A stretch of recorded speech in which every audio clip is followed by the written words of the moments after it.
Inštalácia tepelného čerpadla Attack Inverter R32 vzduch voda v novostavbe. V tomto videu vám ukážeme jednoduchú a rýchlu inštaláciu tepelného čerpadla v rodinnom dome typu bungalow. Tepelné čerpadlo môže nainštalovať aj kúrenár, ktorý nemusí byť chladiarenský technik s oprávnením na manipuláciu a skladovaním chladiva. Pri type monoblok sa pripája iba teplovodný kúrenársky okruh a elektroinštalácia. Zariadenie sa skladá z dvoch jednotiek, vnútornej a vonkajšej. Vonkajšia jednotka obsahuje všetky dôležité komponenty. Dosahuje vysokú energetickú účinnosť, vysoký koeficient COP a efektívnosť. Preto je vhodná aj pre zrekonštruované domy. Výkonové rady sú od 6 do 19 kW. Vonkajšiu jednotku je nutné nainštalovať v exteriéri a upevniť na podstavec alebo na vyvýšené betónové pätky. Podstavec obsahuje nastaviteľné nožičky a je vybavený silent blokmi pre elimináciu možných vibrácií. Vnútornú jednotku odporúčame nainštalovať s akumulačným zásobníkom o objeme minimálne 50 litrov pre dosiahnutie stabilnej prevádzky, ako aj pre proces odmrazovania vonkajšej jednotky. Dodávané príslušenstvo vnútornej jednotky obsahuje sadu snímačov, predĺžovacích a komunikačných káblov, Wi-Fi anténu, sprievodnú dokumentáciu, ako aj sady bezpečnostného ventilu. Súčasťou balenia sú aj kotviace skrutky pre bezpečné uchytenie vnútornej jednotky na stenu.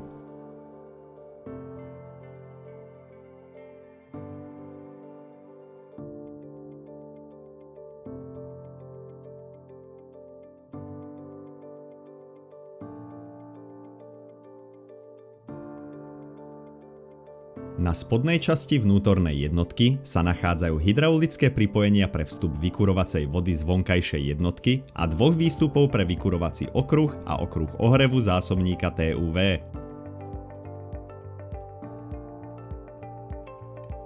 Na vrchnej časti sa nachádzajú káblové priechodky pre elektroinštaláciu, vstup pre Wi-Fi anténu a sadu bezpečnostného ventilu.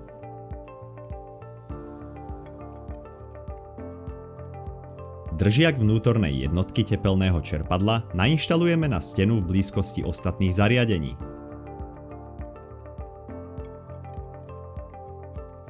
Pre upevnenie použijeme dodané kotviace skrutky.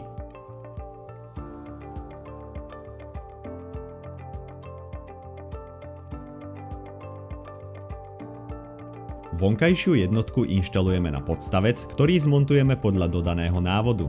Jednotku prichytíme k podstavcu prostredníctvom dodaných silent blokov. Uistíme sa, že vonkajšia jednotka je nainštalovaná vodorovne. V prípade potreby doladíme správnu výšku pomocou nastaviteľných nožičiek.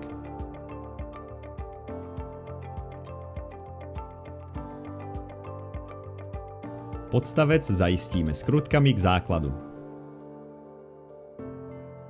Vonkajšia jednotka pracujúca s moderným ekologickým chladivom R32 s minimálnym dopadom na životné prostredie sa skladá z moderného jednosmerného ventilátora s modulovanými otáčkami, výparníka, najmodernejšieho kompresora Mitsubishi s inverterom, vysokoefektívneho kondenzačného výmenníka, štvorcestného ventilu, ktorý sa využíva pre reverzáciu chladiaceho okruhu v režime vykurovania a chladenia, zásobníka chladiva, tlakových snímačov, elektronického expanzného ventilu, kompenzátora jalovej energie, riadiacej jednotky, elektrického výhrevného kábla, elektrickej svorkovnice. Ďalej pokračujeme hydraulickým prepojením vykurovacieho okruhu vonkajšej jednotky. Pre správnu funkciu tepelného čerpadla použijeme vyhovujúcu dimenziu. V našom prípade sme použili medenné potrubie priemeru 28 mm.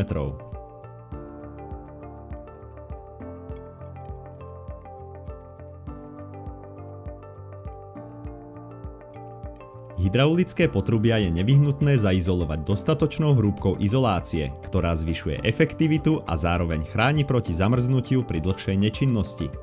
Pre ochranu pripojenia tepelného čerpadla použijeme vyvedený vyhrievací odporový drôt.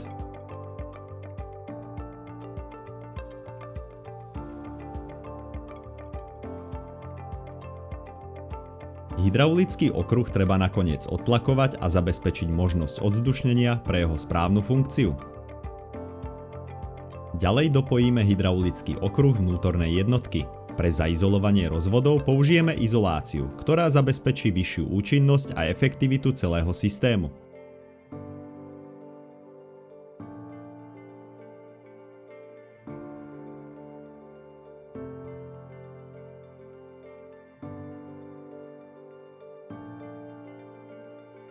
Na vratné potrubie z vonkajšej jednotky nainštalujeme magnetický filter.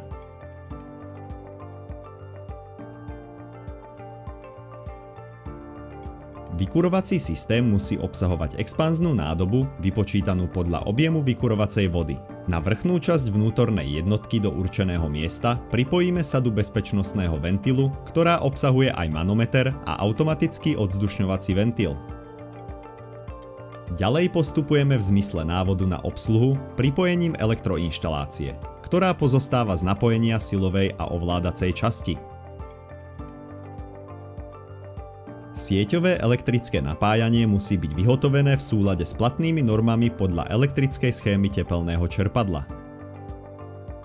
Pre sieťové napojenie 12 kW jednotky použijeme samostatne istený trojžilový vodič o rozmere 3x2,5 mm2. Hodnota elektrického ističa je uvedená na výrobnom štítku vnútornej jednotky. Samostatným káblom 3x2,5 mm2 prepojíme sieťové napájanie doplnkového ohrievača. Nakoniec zapojíme sieťové napájanie pre vonkajšiu jednotku. Do svorkovnice zapojíme komunikačný tienený kábel medzi vnútornou a vonkajšou jednotkou, pri ktorom je nutné dodržať správnu polaritu zapojenia, označenú písmenami A a B. Následne zapojíme káblový zväzok určený pre snímače teploty z vonkajšej jednotky. Na vonkajšej aj vnútornej jednotke je nutné dodržať správne zapojenie káblového zväzku, ktorého vodiče sú farebne rozlíšené.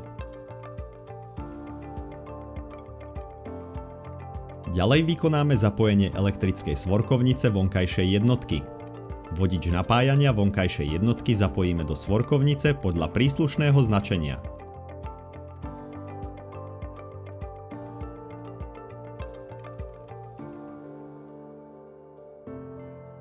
Dopojíme komunikačný tienený kábel podľa príslušného značenia, rovnako aj káblový zväzok snímačov. V ďalšom kroku pripojíme jednotlivé teplotné snímače. Nainštalujeme teplotný snímač vykurovacej chladiacej vody do akumulačného zásobníka. Pripojíme snímač teploty zásobníka TUV. Pre požiadavku vyhodnocovať a riadiť funkciu tepelného čerpadla podľa izbovej teploty je možné nainštalovať teplotný snímač na referenčné miesto vo vykurovanom priestore.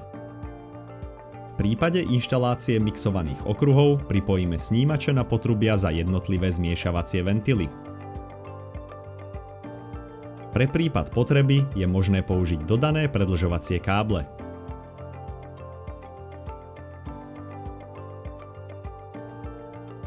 Nakoniec dopojíme anténu pre Wi-Fi router. Tepelné čerpadlo je možné kontrolovať a riadiť aj prostredníctvom internetu. Ovládanie tepelného čerpadla sa uskutočňuje cez plne grafický dotykový displej. Displej je navrhnutý pre jednoduché a intuitívne ovládanie.